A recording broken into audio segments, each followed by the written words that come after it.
আসসালামু আলাইকুম প্রিয় শিক্ষার্থী বন্ধুরা, কেমন আছো? আশা করি সকলে ভালো আছো। আলহামদুলিল্লাহ, আমরাও ভালো আছি। প্রিয় শিক্ষার্থী বন্ধুরা, আজ আমরা তোমাদেরকে যে বিষয় নিয়ে একটু আলোচনা করব সেটা কি হচ্ছে স্থানাঙ্ক জ্যামিতির কিছু পার্ট নিয়ে আলোচনা করব। আচ্ছা, স্থানাঙ্ক জ্যামিতির কিছু পার্ট নিয়ে যদি আমরা আলোচনা করতে যাই তাহলে সেক্ষেত্রে আমাদের প্রথমে যে কাজগুলো করতে হবে সেটাকে আমরা একটু সূক্ষ্মভাবে যদি আলোচনা করি তাহলে আমরা হয়তো একটা কিছু জিনিসগুলো আমরা পাবো। তাহলে কী কী জিনিসগুলো আমরা করতে পারবো সেটা আমরা একটু দেখব এবং দেখার পরে সেটা নিয়ে আমরা একটু ডিসকাস করি। চলো বন্ধুরা, কীভাবে কাজগুলো করব সেটা আমরা একটু দেখি। স্থানাঙ্ক জ্যামিতি, আসলে মূলত স্থানাঙ্ক জ্যামিতিটা আসলে কি? স্থানাঙ্ক জ্যামিতি হচ্ছে একটা বিষয় যেটাকে অর্থাৎ একটা গ্রাফের মধ্যে মানগুলো বসাইতে হয়, অর্থাৎ এক্স অক্ষ ওয়াই অক্ষের ভিতরে কিছু মান আছে, নির্দিষ্ট মানগুলো বসাইতে হয়। যেমন আমরা একটু যদি লক্ষ্য করি, যদি তাকাই, যেমন এই একটা গ্রাফ, এই গ্রাফের মধ্যে এখানে অল পজিটিভের মান, অর্থাৎ এটা ছিল মূল বিন্দু 0 0 একটা বিন্দুর পরে এক্স অক্ষ, এক্স প্রাইম একটা পার্ট, ওয়াই অক্ষ আর ওয়াই প্রাইম একটা পার্ট। এখন একটু লক্ষ্য করা যায় যে এটাতে এক্স অক্ষের মানগুলো সব পজিটিভ, এখানে হচ্ছে কি নেগেটিভ প্লাস পজিটিভ মান, এখানে হচ্ছে নেগেটিভ নেগেটিভ, এটা হচ্ছে কি পজিটিভ আর নেগেটিভ। এখন কোনো একটা মানে চারটা অক্ষরের উপরে যখন আমরা বিন্দুগুলো বসাবো তখন একটা রেখা, সরল রেখা, কোণ, চতুর্ভুজ, ত্রিভুজ বিভিন্ন অংশগুলো তৈরি হবে। সেক্ষেত্রে আমাদের এই বিন্দুগুলোর সাহায্যে যখন ত্রিভুজ চতুর্ভুজ তৈরি হবে তার ক্ষেত্রফল নির্ণয় করতে হবে, তার ঢাল বের করতে হবে, কোন অক্ষরের সাথে রেখাটা ছেদ করছে সে ছেদের বিন্দুর স্থানাঙ্ক বের করতে হবে, কোন পার্টের মধ্যে কোন বিষয়টা আছে সেটাকে আমাদের সম্পৃক্ত করতে হবে। প্রিয় শিক্ষার্থী বন্ধুরা, আমরা এই চারটা পার্টের উপরে ডিপেন্ড করেই আমরা সামনের দিকে অগ্রসর হব। চলো বন্ধুরা, আমরা কিভাবে কাজটা করতে পারি সেটার উপরে আমরা একটু দেখি, বেসিকভাবে দেখি। একটি আমরা প্রশ্ন উচ্চতর গণিতের একটা পার্টের একটা অংশ, যারা 2025 সালের শিক্ষার্থীরা তাদের জন্য এটা প্রযোজ্য, এই ধরনের অঙ্কগুলো সাধারণত আসে। চলো বন্ধু, আমরা একটা অঙ্ক নিয়ে দেখি যে কী আসে। একটা চতুর্ভুজের 4টি শীর্ষবিন্দু দেওয়া আছে, পি একটা বিন্দু 6 6, কিউ একটা বিন্দু দেওয়া আছে -6 6, আর একটা বিন্দু 6 -7, আর 3 একটা বিন্দু, এস একটা বিন্দু দেওয়া আছে 3 -7। এখন আমাদের প্রশ্ন বলা হয়েছে, দেখাও যে কিউ এর সরলরেখাটি এক্স অক্ষের সাথে স্থূলকোণ তৈরি করে। প্রিয় শিক্ষার্থী বন্ধুরা, এক্স অক্ষের সাথে স্থূলকোণ তৈরি করে তার মানে কি রেখার একটা ঢাল বের করতে বলছে, যে কোন জায়গার মধ্যে কতটুকু টপিক্সের মধ্যে কোণ তৈরি করে। তাহলে আমরা একটু যদি ক নম্বর অঙ্কটা যদি আমরা করতে যদি যাই তাহলে আমরা একটু জিনিসগুলো দেখব। কিউ একটা কিউ বিন্দু দেওয়া আছে, -6 6 একটা বিন্দু দেওয়া আছে, আর এস একটা বিন্দু দেওয়া আছে, 3 -7 দেওয়া আছে। এখন আমরা এই দুইটা বিন্দু দ্বারা সংযোগ একটা রেখা যদি তৈরি করি, একটা বিন্দু তৈরি করি, তাহলে একটা ঢাল তৈরি হয়ে যাবে। যেমন কেমন যদি আমরা যদি তাকাই, বিন্দুটা যদি আমরা গ্রাফের মধ্যে বসাই তাহলে দেখি আমরা বন্ধুরা -6 একটা বিন্দু দেওয়া আছে, তাহলে 1 2 3 4 5 6, এখানে একটা বিন্দু আর উপরে 6, 1 2 3 4 5 6 6, এইখানে একটা বিন্দু দেওয়া আছে। এখন আমরা এস একটা বিন্দু 3, 1 2 3, এখন 3 বিন্দু 1 2 3 3 আর 7 দেওয়া আছে, 1 2 3 4 5 6 7 7 দেওয়া আছে। তাহলে এই জায়গার ভিতরে আমাদের যে রেখাটা তৈরি হয়েছে, এখন একটা যদি লক্ষ্য করা যাবে যে এই বিন্দুটার যদি মূল বিন্দু থেকে ফোকাস করি আমি, তাহলে এখান থেকে কোন দিকে কোন ড্যামেটে গেল, আমরা এই রেখাটার ঢালটা বের করি, তাহলে আমরা বুঝতে পারবো যে বিষয়টা আসলে কি। চলো বন্ধু, তাহলে কিউএস রেখার ঢাল, কিউএস রেখার ঢাল, তাহলে আমরা ঢাল কেটে ঢাল হচ্ছে কি কুটি দ্বয়ের অন্তর বাই ভুজ দ্বয়ের অন্তর, অর্থাৎ y2 - y1 by x2 - x1, অর্থাৎ উপর থেকে নিচ দিকে নামলো।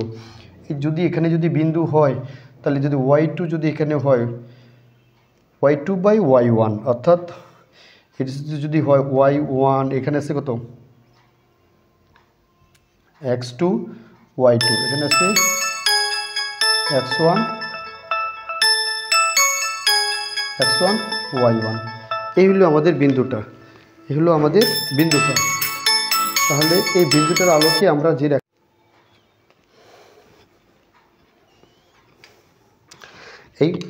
এখান থেকে আমরা একটু ঢালটা বের করবো। কিভাবে শিক্ষার্থী বন্ধুরা আমরা ঢালটা বের করবো? কীভাবে ঢালটা বের করবো চলো আমরা বন্ধু দেখি। কিউএস রেখার ঢালটা কি আসলে? কিউএস রেখার ঢাল হচ্ছে y2 - y1 by x2 - x1।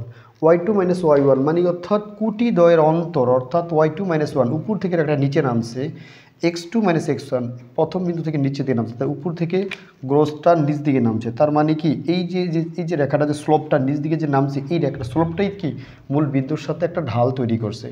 এখন আমরা যদি এই জিনিসটা যদি তাকাই তাহলে y2 - y1 3 y2টা কত ছিল -7, কত ছিল -7 -1 মানে মাইনাস শুধু কি 6, অর্থাৎ কত 6। x2 মানে কত 3 -x1 কত কত -6, তাহলে হইতেছে মাইনাস কত 13 আর নিচে হচ্ছে কত 9। এখন যে এই ঢালের মানটা অবশ্যই দেখতেছে আমরা নেগেটিভ মান আসছে। নেগেটিভ মান আসা মানে কি, অর্থাৎ এই অক্ষরেখাটা মূল বিন্দুর সাথে অর্থাৎ কোণটা 90 ডিগ্রির চেয়ে বড় কোণ তৈরি করছে। যখন কোনো রাশির আমরা জানি ঢাল যদি নেগেটিভ আসে তখন সে কোণটা হবে স্থূল কোণ, আর যদি ঢালের কোণটা যদি পজিটিভ আসে যে মানটা, সেই কোণটা তৈরি হবে সূক্ষ্ম কোণ। তাহলে প্রিয় শিক্ষার্থী বন্ধুরা, আমরা যদি নেগেটিভ মান আসছে অর্থাৎ মানটা 0-র চেয়ে ছোট আসছে, সেক্ষেত্রে এই কোণটা হবে কি কোণ, নেগেটিভ কোণ। আর এই কোণটা হবে স্থূল কোণ। কী কোণ, স্থূল কোণ, অর্থাৎ 90 ডিগ্রি বা 180 ডিগ্রি বা তার চেয়ে বড় যে কোণগুলো থাকে সেগুলোকে স্থূল কোণ বলা হয়। তাহলে ঢাল যদি নেগেটিভ আসে তাহলে সেই কোণটা হবে কি স্থূল কোণ। তাহলে কিউএস রেখার ঢাল হইল -13 এত, তার মানে কোণটা স্থূল কোণ তৈরি করছে। প্রিয় শিক্ষার্থী বন্ধুরা, তোমরা কি বুঝতে পারছো যে আসলে যদি ঢালের ফলাফলটা যদি পজিটিভ আসে তাহলে সূক্ষ্মকোণ তৈরি হয়। তাহলে ঢাল কাকে বলে, তাহলে আমরা জানি এক অক্ষে ধনাত্মক দিকের সাথে একটি সরলরেখা যে কোণ তৈরি করে তাকে ওই রেখার ঢাল বা স্লোপ বলা হয়।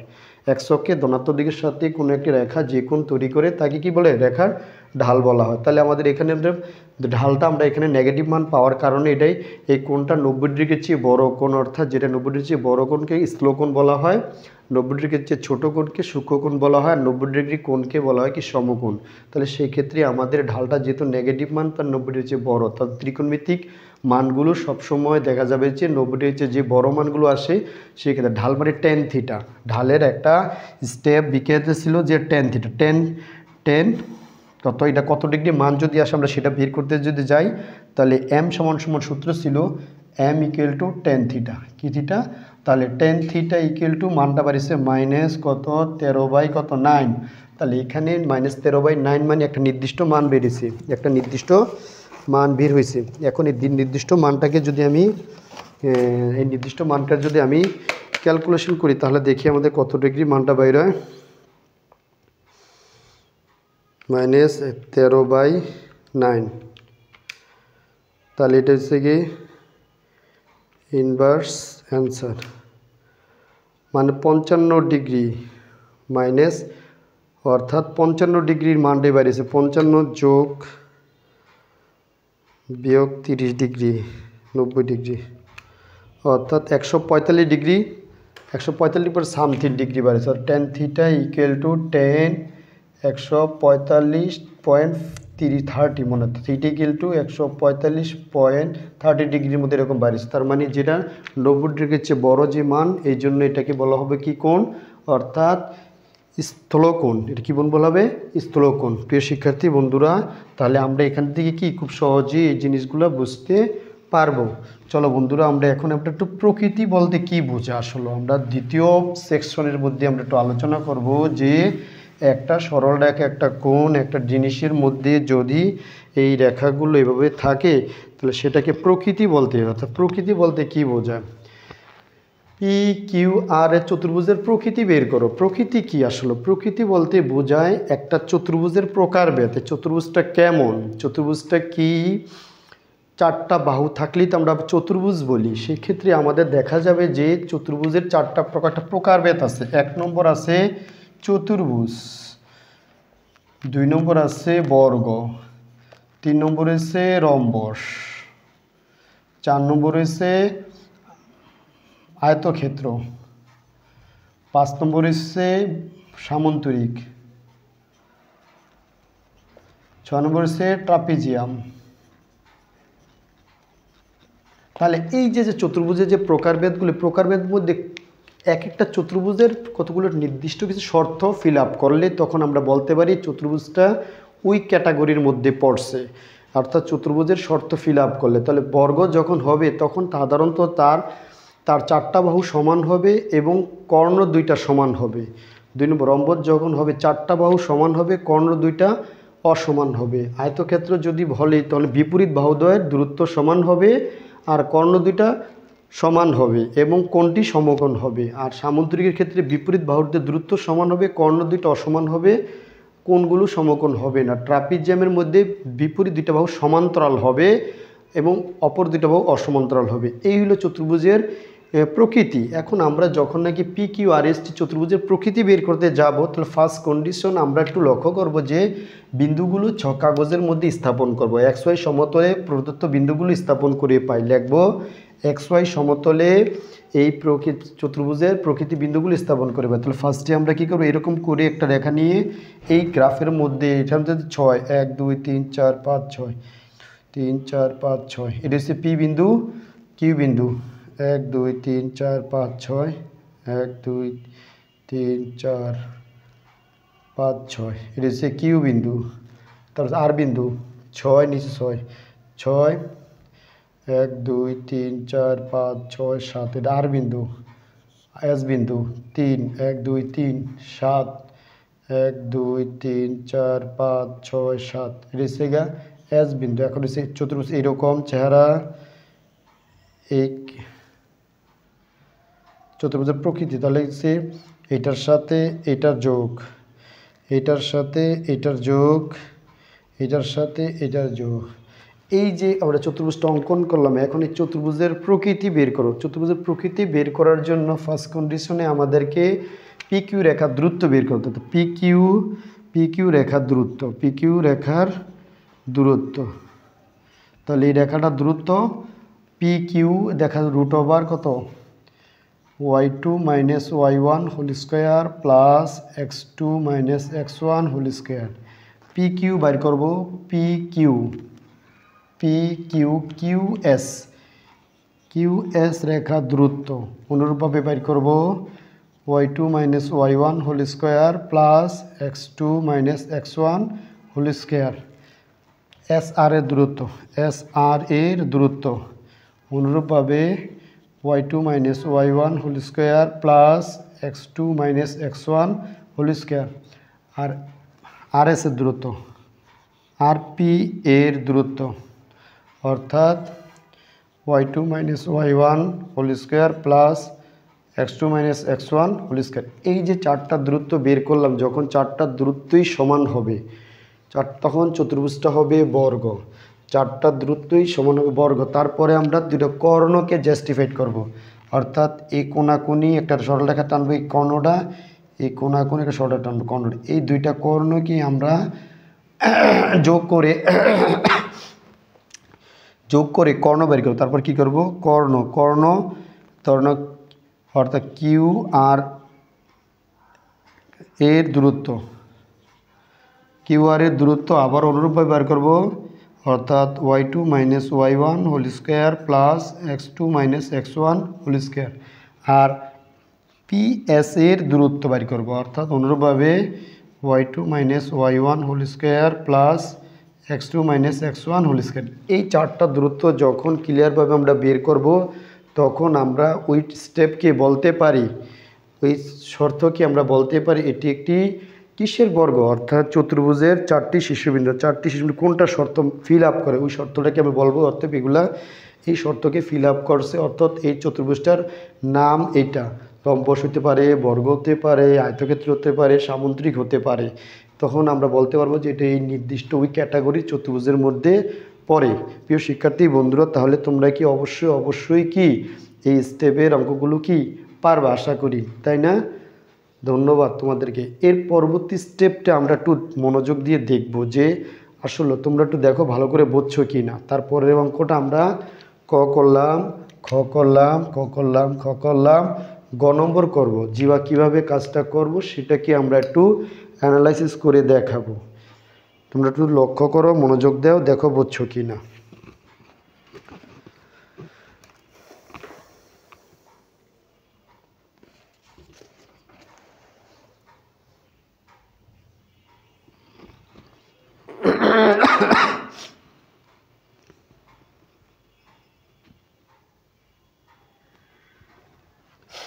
মুছে দিলাম। ঠিক আছে, এখন আমরা ঘ নম্বর পার্টটা করব। ঘ নম্বর পার্টটা করলে তুমি হয়তো বুঝতে পারবা যে কোন প্রক্রিয়ার মাধ্যমে ঘ নম্বর পার্টটা করা যায়। আমরা যখন ফার্স্টে এই গ্রাফটা অঙ্কন করলাম, আমরা এখন ঘ নম্বর পার্টটা করব। এটা একটা মোস্ট ইম্পর্টেন্ট একটা অঙ্ক, খুব গুরুত্বপূর্ণ একটা অঙ্ক। যেমন পি কিউ আর এস চতুর্ভুজের যে অংশ চতুর্থ চতুর্ভাগে অবস্থান করে তার ক্ষেত্রফল বের করে। চতুর্থ চতুর্ভাগ, প্রিয় শিক্ষার্থী বন্ধুরা, আমরা যদি একটু মার্কার পেন দিয়ে অর্থাৎ লাল কালি কলম দিয়ে আমরা যদি একটু আইডেন্টিফাই করি, তাহলে আমরা এখানে থেকে কিছু একটা পার্ট দেখতে পাবো। চতুর্ভুজটা অর্থাৎ আমরা হচ্ছে প্রথম, এটা দ্বিতীয়, এটা তৃতীয়, এটা চতুর্থ। এখন বলছে যেই পার্টটা চতুর্থ চতুর্ভাগে অবস্থান করে তার ক্ষেত্রফল, চতুর্থ চতুর্ভাগে অবস্থান করে তার ক্ষেত্রফলটা বের কর। তাহলে সেক্ষেত্রে আমাদেরকে একটু জিনিস মনে করতে হবে যে এই চতুর্থ চতুর্ভাগ হচ্ছে কি এখান থেকে এতটুকু পার্ট, এতটুকু পার্ট, এতটুকু পার্ট, এতটুকু পার্ট, এতটুকু আর এতটুকু, এইটুকু জায়গা ক্ষেত্র রয়েছে আমাদের চতুর্ভুজের, অর্থাৎ চতুর্থ স্থানে অবস্থান করে। প্রিয় শিক্ষার্থী বন্ধুরা, আমরা যদি এটা যদি দেখি একটু, তাহলে মনোযোগ দিয়ে বুঝতে পারবা যে বিষয়টা হলো কোন জায়গার মধ্যে মূল ফোকাসটা আমাদের করতে হয়েছে। তাহলে এখানে আমি এই জিনিসগুলো বুঝতে পারবো। আমাদের যে মানটা দেওয়া আছে সেই মানটা আমরা যদি তাকাই যে অর্থাৎ পি আর বিন্দুটি এক্স অক্ষকে এম বিন্দুতে ছেদ করছে, আবারও কিউ এস সরলরেখাটা ওয়াই অক্ষকে এই জায়গাতে এন বিন্দুতে ছেদ করছে, আর এইটা তো মূল বিন্দু 0 0। তাহলে আমাদের কয়টা বিন্দু এখানে পাচ্ছি একটু লক্ষ্য করো, 1 2 3 4 5টা বিন্দু পাচ্ছি। তাহলে এটা পঞ্চভুজ একটা হয়ে গেল। এখন আমি তো এম বিন্দুর স্থানাঙ্ক জানি না, আমি এই এম বিন্দুর স্থানাঙ্কটা জানি না, এই জায়গার বিন্দু জানি না, আর এন বিন্দুর স্থানাঙ্কও জানি না। তাহলে আমাদের তো এই দুইটা বিন্দু, আমি এই বিন্দুর স্থানাঙ্ক জানি, এসের স্থানাঙ্ক জানি। এসের স্থানাঙ্ক কত? 3 - 7। আর এর স্থানাঙ্ক কত? 6 - 7। ওর স্থানাঙ্ক তো 0 0। আর এই এম বিন্দুর স্থানাঙ্ক তো আমি জানি না। এখন আমাদের এম আর এন এর স্থানাঙ্কটা বের করতে হবে। তাহলে সেক্ষেত্রে আমাদের যদি স্থানাঙ্কটা বের করতে হয়, আমরা দুইটা অপশনের মধ্যে সীমাবদ্ধ থেকে আমরা দুইটা অপশনের থেকে মানটা বের করতে পারি। কিভাবে আমরা দুইটা মান বের করতে পারি সেটা নিয়ে আমরা একটু অ্যানালাইসিস করব। কীভাবে মানটা বের করতে পারি। প্রিয় শিক্ষার্থী বন্ধুরা, আমরা যদি এদিকে দুটো তাকাই তাহলে দেখতে পারবো যে এম বিন্দুটা পি আর সরল রেখাকে এম বিন্দু এখানে ছেদ করছে, তাহলে এক্স অক্ষকে ছেদ করছে। তাহলে এই রেখাটা লিখে যদি এক্স অক্ষের স্থানাঙ্ক যদি বের করি তাহলে তো হয়ে যায়। তাহলে আমরা পি কিউ রেখার সমীকরণটা বের করি আগে। পি বিন্দুর স্থানাঙ্ক আমাদের কত করে ছিল দেখো একটু লক্ষ্য করো। ধরো পি বিন্দুর পি ছিল কত? 6 আর কত 6। তাহলে পি কিউ রেখার সমীকরণটা আমরা বাইর করি। সমীকরণ বার করার পরে ওখান থেকে পি বিন্দু রেখাটি এক্স অক্ষকে নির্দিষ্ট বিন্দুতে ছেদ করছে, তাহলে এক্স অক্ষ ছেদ বিন্দু। তো পি কিউ রেখার সমীকরণটা আমরা বাইর করি। তাহলে পি কিউ রেখার সমীকরণ, পি কিউ রেখার সমীকরণ, পি কিউ এর সমীকরণ সূত্র ছিল কি? যদি ঢাল দিয়ে বের করে একটা জিনিস, আর যে সমীকরণ সূত্র ছিল y - y1 - y2, x - x1 - x2। তাহলে এখান থেকে আমরা পি কিউ রেখা y - y, তাহলে y - y1, তাহলে y1 এখান থেকে যদি আমি পি কিউ y1 যদি 6, তাহলে কত হয়? 6 - +7 = x - x1। তাহলে x1 মান কত? 6। তাহলে কত? 6 - 3। তাহলে এখান থেকে আমি কোনটা দিচ্ছি? এস না তো, পি কিউ রেখার সমীকরণ, সরি পি কিউ না, পি আর রেখার সমীকরণ, পি আর। তাহলে এখানে আমরা আর বিন্দুটা নিতে হবে, অর্থাৎ এটা হচ্ছে কি এক্স y - y1 6, তাহলে 6 - 7, ঠিক আছে। তার হচ্ছে এক্স মাইনাস, তাহলে 6 -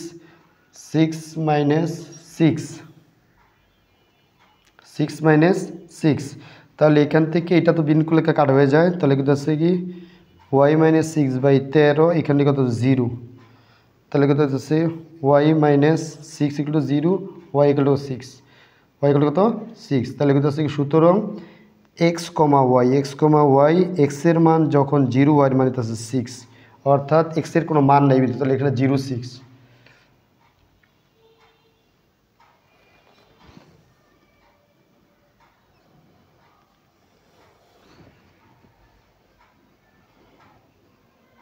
এটা তো জিরো আর এটা তো জিরো, তাহলে তো এখানে তো x minus six by zero, তাহলে এটার সাথে গুণ করলে জিরো, তাহলে ওয়াইয়ের মান বাড়িতেছে 6 বাই গুণ করলে জিরো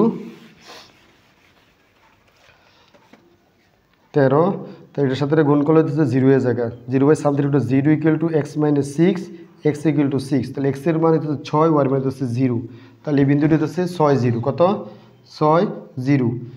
আচ্ছা, তাহলে এখানে একটা জিনিস বাড়িতেছে আমাদের, দেখা যাচ্ছে যে এই বিন্দুটা অর্থাৎ 6 0 বিন্দুতে ছেদ করছে, অর্থাৎ এখানে 6 বিন্দু, তো 1 2 3 4 5 6, তাহলে 6 বিন্দু, তাহলে এক্সের মান 6 আছে, ওয়াইয়ের মান কোনো মান নেই গা। অনুরূপভাবে কিউএস রেখার সমীকরণটা আমরা বের করব। কিউএস রেখার সমীকরণটা বের করব আমরা কীভাবে বের করব? একই নিয়মে কিউএস রেখার সমীকরণটা আমরা যদি এখানে বের করি, তাহলে এখান থেকে আমরা একটা মান চলে আসবে। কি মানটা চলে আসবে বন্ধুরা আমরা একটু দেখি, তাহলে তো বুঝতে পারবো। আচ্ছা, কিউএস রেখার সমীকরণটা আমরা বের করলে কিউ বিন্দুটা ছিল কত? কিউ ছিল -6 আর এস ছিল 3 -7, এত এর সমীকরণ।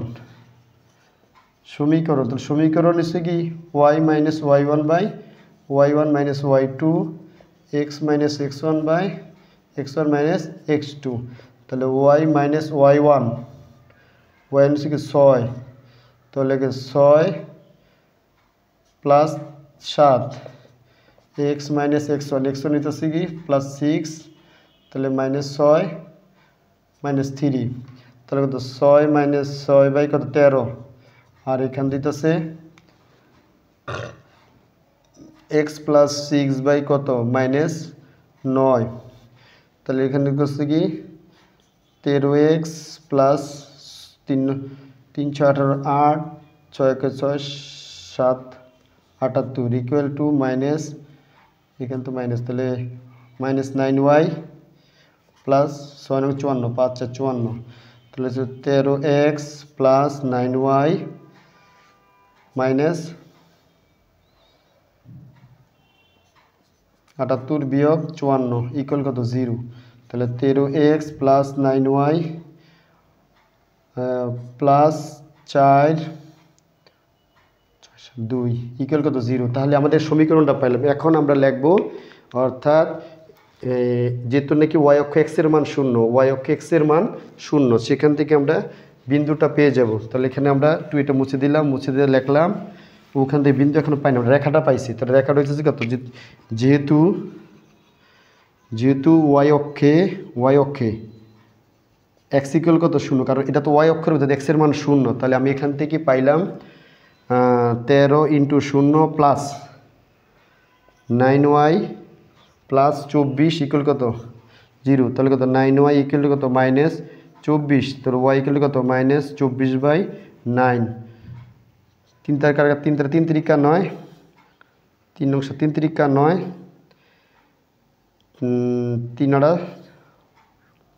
3 8 24, তাহলে কত -8/3, মাইনাস কত 8/3, ওয়াইয়ের মান যদি 8/3 হয়, তাহলে বিন্দুটি হইতেছে কত 0 -8/3, তাহলে আমরা তিনটা বিন্দু পাইলাম। তাহলে এখানে আমরা পাইলাম কত 0 0 -8/3।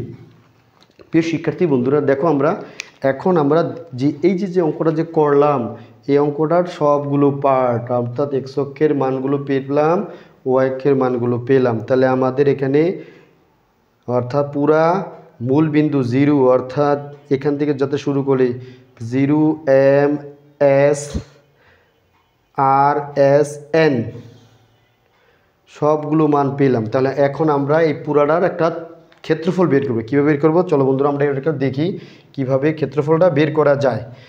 ফার্স্টে আমরা ফার্স্ট কন্ডিশন ক্ষেত্রফল বের করার জন্য আমাদের যে সূত্রটা ছিল, সেই সূত্রটা আমরা কার্যকারী সূত্র ছিল, অর্থাৎ চতুর্ভুজ ও এম আর এস এন এর ক্ষেত্রফল হাফ ইকুয়াল টু প্রথম বিন্দু 0 0, দ্বিতীয় বিন্দু